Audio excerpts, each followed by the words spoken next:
Swimming World Television, being joined by none other than Josh Davis. Josh, thanks so much for taking the time. Thanks, Garrett. Great to be here. What are you doing at ASCA? What's going on here this week? Well, this is my 10th year at ASCA, where we've been promoting our swim clinics. Now, I've been doing swim clinics for 13 years, but the last 3 years, we've been sponsored by Mutual of Omaha, and it's called the Breakout Swim Clinic, the Mutual of Omaha Breakout Swim Clinic. In the last 3 years, we've been averaging 80 cities a year, and going on our third year. So we've been to some over 200 cities now, you know, taking the gold medals, taking the message to pursue excellence to kids all over the country. So it's very exciting. You were telling me that this year you're going to do 80 clinics in this coming year. Now, if we do the math, 52 weeks a year, 80 clinics. How are you doing 80 clinics this year? We do a city Saturday, we do a city Sunday, and if we do, you know, good 40 weekends in a row, we can hit 80 cities. And sometimes we do Friday night, Saturday, Sunday. So sometimes we get 3 cities in one weekend. So if we do it like that, I still get some major holidays and birthdays at home with my family. Good. That's important. That's very important. Yeah. How do you keep it fresh? I mean, going to 80 spots in 1 year and doing that day in, day out, how do you keep it fresh? How do you keep your energy up? Because it's amazing to watch when I get to see videos and things of your clinics, how energetic and on top of it you are. How do you keep fresh? Well, I've always had a passion for the sport. I think it's the best sport in the world, and I love sharing my experiences with the kids. And of course, I love reliving the moment of winning the gold medal, and of course, you know, I get to share that with the kids. But to see their eyes light up, to think, he's a regular guy, maybe if he can do it, I can do it. So that is really what pumps me up, is when I just get in front of 100 kids and all the energy just comes right back, and we have a great 4 hours together. We both agree that we love the sport and it's the best sport in the world. Let's talk about the current state of the sport. I mean, it's been so exciting over the past couple of years. Coming up on 2009, there's some changes taking place. How do you see us transitioning from this era of new technology into a new era of swimming? What do you think about this? Well, swimmers are very tough and very adaptive, so I think we'll be fine. I think it will be difficult to break those world records in a jammer.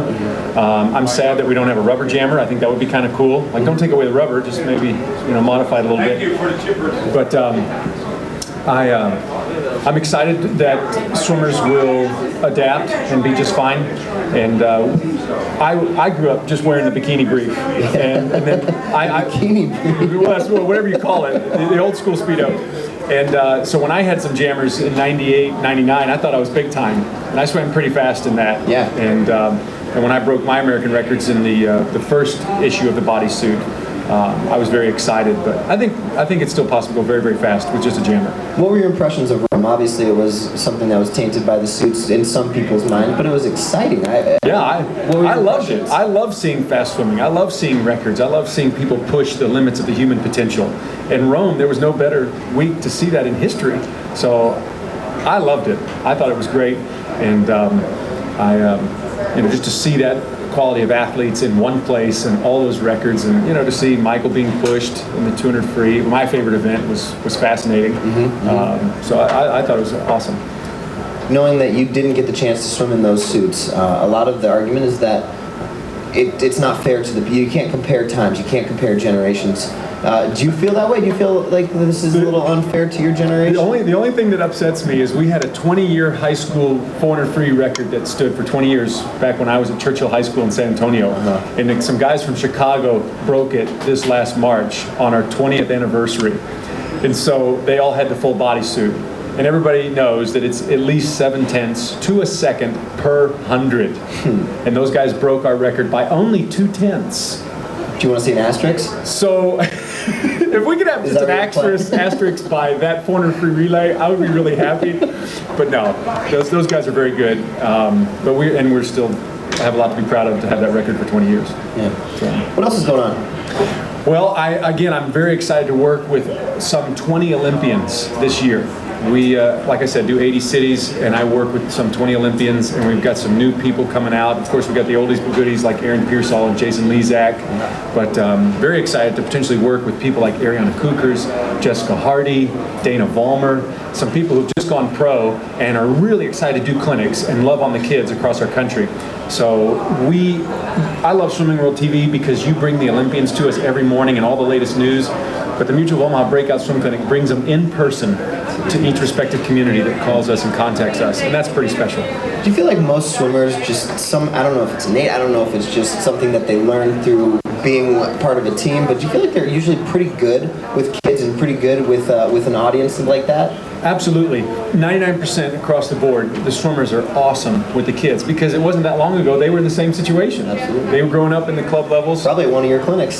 Some of them have been to my clinics. In fact, a great story, Dana Vollmer went to one of my clinics about a year out from the 2004 games. Okay. And she was already getting really good. And I challenged her to a 50 fly race at the end of the clinic. And I was going as fast as I could. And we about tied. And I thought, holy cow, this girl's going to be good.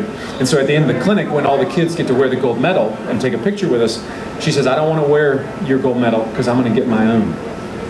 And sure enough, a year or two later, she got her own. Story. So I love that. So it kind of comes full circle where the Olympians love giving back to the kids. This was a little while ago, but what is the current status of your gold medal? Because I know you've been robbed for your gold medal a couple times, right? It was crazy. Back at the beginning of February, they were stolen. All 3 gold medals were stolen out of my car. And thankfully, I have a wonderful city in San Antonio, my hometown. You know, front page newspaper, all the news stations said, you know, Olympian loses medals. Everybody keep a lookout. And within 3 days, the medals were returned at a Salvation Army downtown. Nice. And it was a huge miracle. So crazy story, but happy ending. Yeah. Great stuff. Josh, thanks again for taking the time. Swimming World Television, Josh Davis, 2009 ASCA. Thanks. Thanks, Josh.